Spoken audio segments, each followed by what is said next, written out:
Hello, నేను మిస్సెస్రావు. రాజు తలుచుకుంటే దెబ్బలకి కొదవుండదంటారు పెద్దలు.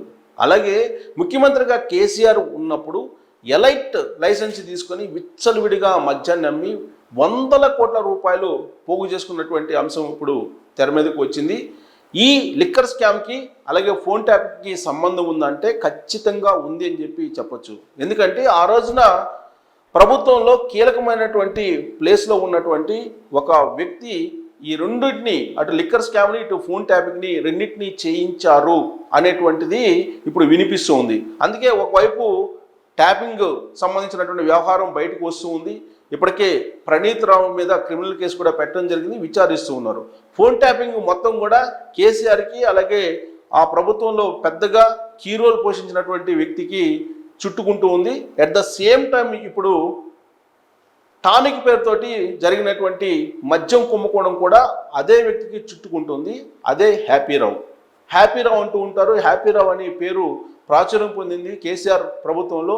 ఆ హ్యాపీరావుని కాదని ఎవ్వరూ ఏం చేయలేరు అనేటువంటి ఒపీనియన్ అప్పట్లో ఉండేది. ఇప్పుడు ఆ హ్యాపీరావు యొక్క కోసాలు కదిలిపోతూ ఉన్నాయి ముఖ్యమంత్రి రేవంత్ రెడ్డి దెబ్బకి.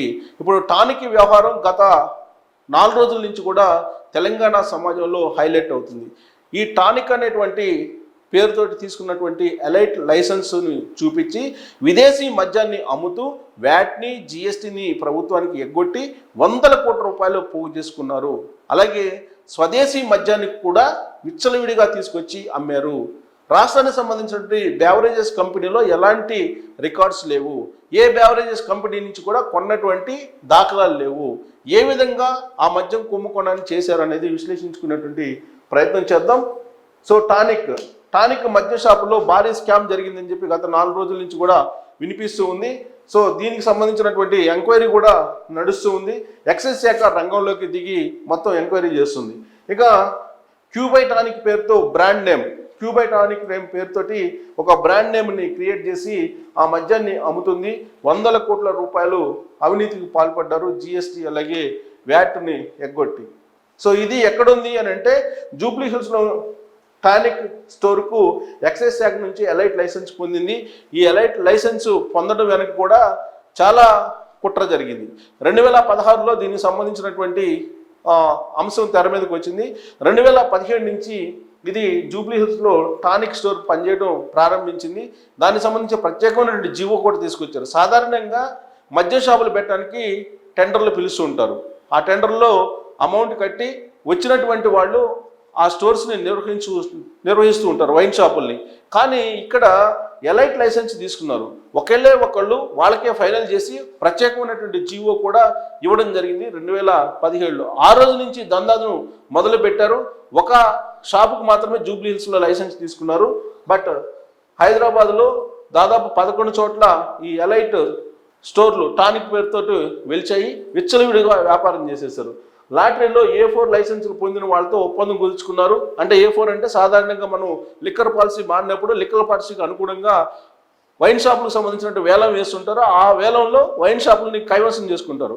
కానీ ఎలైట్ లైసెన్స్కి సంబంధించినటువంటి షాపుకి అలాగే సాధారణంగా A4 లైసెన్స్ పొందిన షాపులకి చాలా వ్యత్యాసం ఉంటుంది. కానీ ఎలైట్ లైసెన్స్ పొందినట్టు ఈ A4 లైసెన్సులు పొందినటువంటి షాపుల్లో చూపించి వీళ్ళు మద్యం కుంభకోణానికి పాల్పడ్డారు. మద్యం అమ్మకాల్లో అదనపు వెసులుబాటు ఉంటుంది ఎలైట్ కంపెనీలకి. సో అక్కడ జియోలో కూడా చాలా అడ్డగోలుగా ఇవ్వడం జరిగింది. అడ్డగోలుగా రాయితీలు అలాగే వాళ్ళకి అమ్ముకునే వెసులుబాటును కల్పిస్తూ ఇచ్చారు. అప్పట్లోనే దాని మీద విమర్శలు వచ్చాయి, కానీ దాని మీద ఎంక్వైరీ జరగలేదు. కారణం ఏంటంటే అప్పుడు బీఆర్ఎస్ ప్రభుత్వం ఉంది. ఆ బీఆర్ఎస్ ప్రభుత్వం సొంతది కాబట్టి ఎంక్వైరీ నడవలేదు దాని మీద ఆరోపణలు వచ్చినప్పుడు కూడా. కానీ ఇప్పుడు ప్రభుత్వం మారింది, మొత్తం ఎలైట్ భోగాతాన్ని మొత్తాన్ని ఇప్పేటువంటి ప్రయత్నం చేస్తున్నారు. 11 సాధారణ వైన్ షాపులకు క్యూబై టానిక్ బ్రాండ్ నేమ్ పెట్టుకున్నారు. సో బ్రాండ్ నేమ్ పెట్టుకొని వాళ్ళు ఈ బ్రాండ్ నేమ్ తోటి సాధారణమైనటువంటి వైన్ షాపుల్లో కూడా విచ్చలుడిగా అమ్మకాలు చేశారు. వేరు లైసెన్స్ పొందినటువంటి షాపులకు కూడా ఒకే పేరు పెట్టి ఎక్సైజ్ పాలసీకి విరుద్ధంగా ఈ షాపులు నిర్వహించారు. సో లైసెన్సులు వేరువేరుగా పొంది ఆ షాపులకు ఒకే పేరు పెట్టి ఈ మొత్తం దందాను కొనసాగించారు. ఇష్టానుసారంగా విచ్చలుడిగా చూసి చూడనట్లు గత ప్రభుత్వం వదిలేసింది, సొంత ప్రభుత్వం కాబట్టి. ఇప్పుడు టానిక్ వైన్ మార్ట్లో సిగరెట్లు, చాక్లెట్లు, స్నాక్స్ కూడా విక్రయం జరుగుతుంది. వాస్తవంగా సిగరెట్లు కానీ లేదంటే చాక్లెట్లు, స్నాక్స్, ఇతరత్ర వస్తువులు విక్రయించడానికి లేదు. అక్కడ పర్మిషన్ ఇచ్చినటువంటి బ్రాండ్స్ని మాత్రమే అమ్మాలి. ఆ బ్రాండ్స్ కాకుండా అదనపు బ్రాండ్స్ను అమ్మడమే కాకుండా అక్కడ సిగరెట్లు కానీ, స్నాక్స్, ఇతర చాక్లెట్స్, ఆ చాక్లెట్లో కూడా ఏముందో కూడా తెలియనటువంటి పరిస్థితి. ఆ మధ్యకాలంలో చాక్లెట్లో డ్రగ్స్ బిట్ అమ్ముతున్నారనేటువంటి ఆరోపణలు కూడా వచ్చాయి. సో అక్కడ చాక్లెట్లు, సిగరెట్లు అక్కడ అమ్ముతున్నటువంటి పరిస్థితి కూడా కనిపిస్తూ ఉందని చెప్పి ఇప్పుడు తాజాగా జరిగినటువంటి ఎంక్వైరీలో తేలుతుంది. ఇక లిక్కర్ పైన వ్యాట్, ఇతర వస్తువులపైన జిఎస్టీ మొత్తం ఎగవేశారు. వ్యాట్, జిఎస్టీ ఎగ్గొట్టడం అనేది ఒక పెద్ద నేరం. సో కానీ విచ్చలవిడిగా వాళ్ళు వ్యాట్, జిఎస్టీ ఎగ్గొట్టి 100 కోట్ల రూపాయలు పోగు చేసుకున్నారు. సుమారు ఇప్పటి వరకు జరిగినటువంటి ఎంక్వైరీలో 100 కోట్ల వరకు ట్యాక్సులు ఎగ్గొట్టినట్టు ఈ టానిక్ సంస్థ మీద వస్తున్నటువంటి ఆరోపణ. సో ఎక్సైజ్ శాఖ ఆల్రెడీ ఎంక్వైరీ చేస్తూ ఉంది. 100 కోట్ల రూపాయలు జిఎస్టీ అలాగే ట్యాక్స్లు ఎగ్గొట్టారని చెప్పి తెలిసింది. కానీ విదేశీ బ్రాండ్లు ఎక్కువ ధరకు కూడా అమ్మినటువంటి దాఖలాలు ఉన్నాయి. వాస్తవంగా విదేశీ బ్రాండ్లు లిమిటెడ్ బ్రాండ్స్కే అనుమతి ఉంటుంది. కానీ వాళ్ళు బ్రాండ్స్కి అనుమతి లేనటువంటి వాటిని కూడా తీసుకొచ్చి అమ్మారు. అలాగే ఇతర రాష్ట్రాలకు సంబంధించినటువంటి ఇతర రాష్ట్రాల్లో తీసుకొచ్చినటువంటి బ్రాండ్స్ని కూడా అమ్మి అడ్డగోలుగా సంపాదించేశారు. ఎవరెవరు దీనికి తెర వెనుక ఉన్నారు, తెర ముందు ఎవరు ఉన్నారు అని కనుక మనం చూస్తే అఫీషియల్గా చూస్తే కనుక అనిత్ రాజ్ లక్ష్మణ్ రెడ్డి, సాయి శిల్ప అనిత్ రెడ్డి, కే భారతి పేర్ల మీద ఈ టానిక్ కంపెనీ రిజిస్ట్రేషన్ అయింది. ఆన్ పేపర్ కనిపిస్తున్నటువంటి పేర్లు ఇవి. తెర వెనుక వేరే వాళ్ళు ఉన్నారు, బట్ ఆన్ పేపర్ మాత్రం ఈ పేర్లు మాత్రం కనిపిస్తూ ఉన్నాయి. టానిక్ ప్రమోటర్లకు గత ప్రభుత్వం పెద్దల యొక్క అండ పుష్కలంగా ఉందని చెప్పి అది సర్వత్రా తెలిసినటువంటి అంశమే. చాలా కాలంగా ఇలాంటి ప్రచారం కూడా ఉంది. టానిక్ ప్రమోటర్లకు గత ప్రభుత్వ పెద్దల సహకారం ఉందని చెప్పి వాళ్ళల్లో ఆ ప్రభుత్వ పెద్దల్లో ఒక ఐఏఎస్ సహా 3 ఉన్నతాధికారుల పాత్ర ఉంది అని చెప్పి ప్రాథమికంగా ఇప్పుడు ఎక్సైజ్ శాఖ తెలుస్తూ ఉంది. టానిక్లో అధికారుల పిల్లల పెట్టుబడులు కూడా ఉన్నాయి. ఒక ఐఏఎస్ అధికారి అలాగే 3 ఉన్నతాధికారులు వాళ్ళ పిల్లలు కూడా ఉన్నారని చెప్పి అనుమానిస్తున్నారు. ఇప్పుడు ఎంక్వైరీ జరుగుతుంది. షాప్లో పనిచేసేటువంటి ఉద్యోగుల పేర్ల మీద కూడా లైసెన్సులు తీసుకున్నారు. ఆ లైసెన్సులు తీసుకున్నటువంటి షాపుల్లోనే ఈ ఎలైట్ మద్యాన్ని అమ్మడం జరిగింది విచ్చలవిడిగా. ఎక్కడ కూడా ఆరోపణలు వస్తున్నప్పటికీ ఎంక్వైరీ మాత్రం జరగలేదు ఇప్పటి వరకు కూడా. టానిక్ ప్రమోటర్ల వెనుక బీఆర్ఎస్ ముఖ్య నేత హ్యాపీరావు ఉన్నారని చెప్పి ఇప్పుడు సర్వత్రా వినిపిస్తూ ఉంది. సో ఈ హ్యాపీరావు ఎవరు అనేది అందరికీ తెలుసు, ప్రత్యేకంగా చెప్పవలసిన లేదు. బీఆర్ఎస్ ప్రభుత్వం అధికారంలో ఉన్నప్పుడు ఏకఛత్రాధిపత్యంగా ప్రగతి భవన్ వేదికగా చేసుకొని నడిపినటువంటి ఈయన ఇప్పుడు ఆరోపణలు ఎదుర్కొంటున్నారు. ఎంక్వైరీ జరుగుతుంది. ఒకవైపు ఈయనే ఫోన్ ట్యాపింగ్లో కూడా కీలకంగా ఉన్నారని చెప్పి ప్రణీత్ రావు చూచాయిగా చెప్తున్నారు పోలీసులకు అని కూడా తెలుస్తుంది.